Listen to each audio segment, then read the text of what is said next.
Welcome to India's AIF revolution, decoding alternative investment funds for private capital.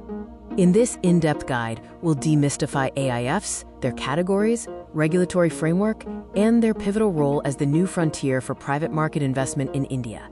This video is designed for sophisticated investors, financial professionals, and anyone seeking to understand the evolving landscape of private capital in India.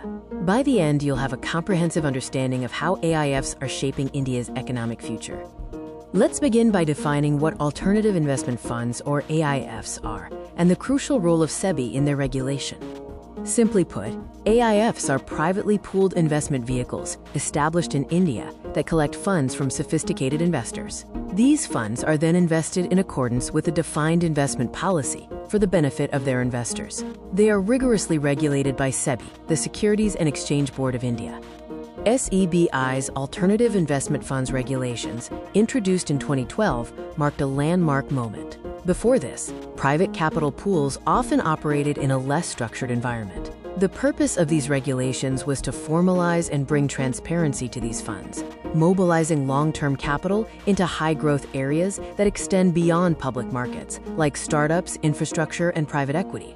Now let's dive into the core of India's AIF framework, its categorization. This structured approach helps in understanding the risk profile and investment purpose of each fund. AIFs are broadly classified into three categories: Category 1, Category 2, and Category 3.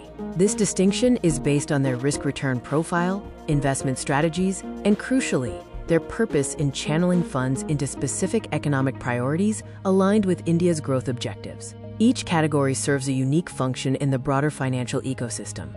Category I AIFs are those that invest in startups, early-stage ventures, social ventures, SMEs, and infrastructure. These funds are considered socially or economically desirable and often receive certain incentives from the government, reflecting their role in nation building. Within Category 1, we find crucial subtypes: venture capital funds, VCFs, that fuel innovation, SME funds supporting small and medium enterprises, social venture funds focused on impact, and infrastructure funds building the nation's backbone. These funds benefit from government incentives like tax breaks, and their focus on nation-building sectors creates significant spillover benefits, including job creation and technological innovation. Moving on to Category 2 AIFs, these are the most common type and play a significant role in powering growth and offering diverse debt solutions. They do not undertake leverage except for meeting temporary funding requirements, keeping their risk profile moderate compared to Category 3 AIFs. This category broadly covers private equity funds, private debt funds, distressed asset funds, and special situation funds. They are instrumental in corporate growth financing, facilitating leveraged buyouts, and filling the credit gap in the market. Their limited use of leverage contributes to their more stable, long-term investment approach. Finally, we have Category 3 AIFs. These funds employ diverse or complex trading strategies and may employ leverage, including through investment in listed or unlisted derivatives. They are designed for sophisticated investors who are comfortable with higher risk and potential for higher returns. Category 3 AIFs are similar to hedge funds, utilizing strategies like derivatives, short selling, and complex trading to generate returns. Their higher risk-return profile caters specifically to high-net-worth individuals and ultra-high-net-worth individuals seeking alpha. These funds are critical for market liquidity and drive innovation in financial strategies, pushing the boundaries of traditional investing. Now that we understand the categories, let's explore why AIFs are increasingly becoming the preferred vehicle for private capital investment in India. AIFs offer unparalleled flexibility, allowing fund managers to design bespoke structures that cater to the specific needs and preferences of their sophisticated investors. Furthermore, certain categories, particularly Category 1 and 2, enjoy significant tax pass-through benefits. This means the income earned by the AIF is taxed directly in the hands of the investors, avoiding double taxation, which is a major advantage. Investors also gain access to professional management and niche opportunities that are often unavailable in public markets.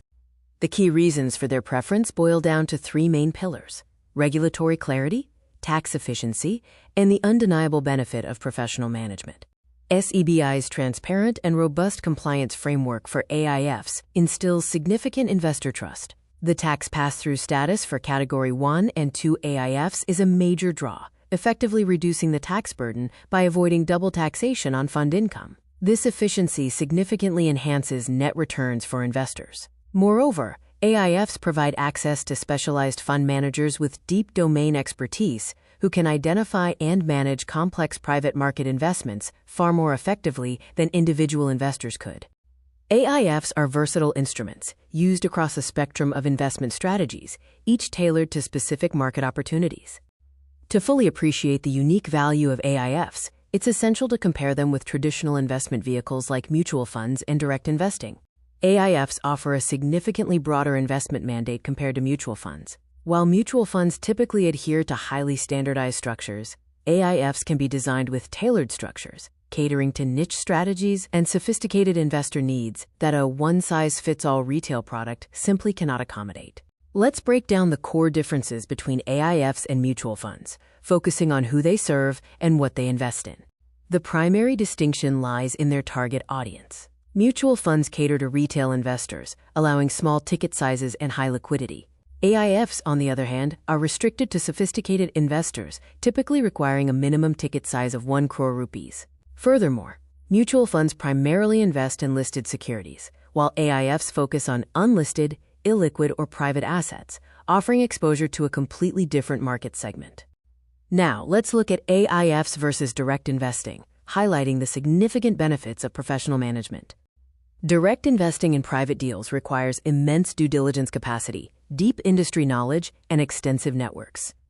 AIFs, by pooling capital, provide investors with access to seasoned fund managers who bring expertise, established networks, and the ability to diversify risk across multiple portfolio companies. This professional management significantly reduces the operational burden and enhances the potential for returns compared to attempting direct private investments.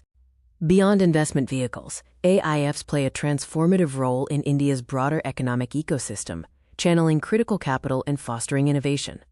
One of their most significant contributions is their ability to channel both foreign and domestic capital into key growth areas.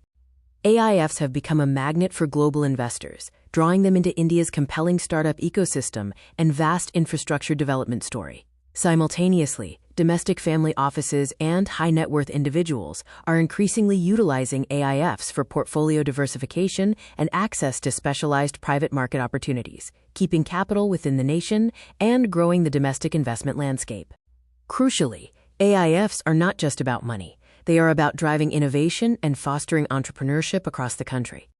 By providing crucial growth capital, AIFs are directly enabling the creation of unicorns, scaling up small and medium enterprises, and accelerating infrastructure modernization.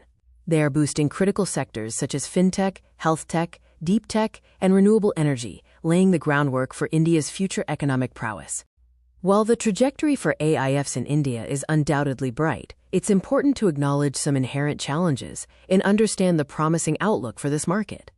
The primary challenges for AIFs include their high minimum investment requirements, which restrict access to only sophisticated investors. Furthermore, the inherent illiquidity of private market investments means investors typically cannot exit their positions quickly, requiring a long-term capital commitment. Despite these challenges, the future of India's AIF market is incredibly bright. Regulatory evolution, an expanding pool of domestic and foreign investors, and increasing digitalization are set to propel AIFs to new heights, solidifying their role as a cornerstone of India's private capital landscape. We anticipate continued robust growth, with AUM potentially exceeding 12 lakh rupees crore by mid-2025. In conclusion, alternative investment funds are revolutionizing India's private capital landscape, channeling vital funds into high-growth sectors and driving innovation. Their regulated structure, tax efficiency, and professional management make them an increasingly attractive option for sophisticated investors. We hope this in-depth guide has provided you with a comprehensive understanding of India's AIF revolution. Please remember, the information provided in this video is for educational purposes only and should not be considered financial advice. Always consult with a qualified financial advisor before making any investment decisions. Thank you for watching.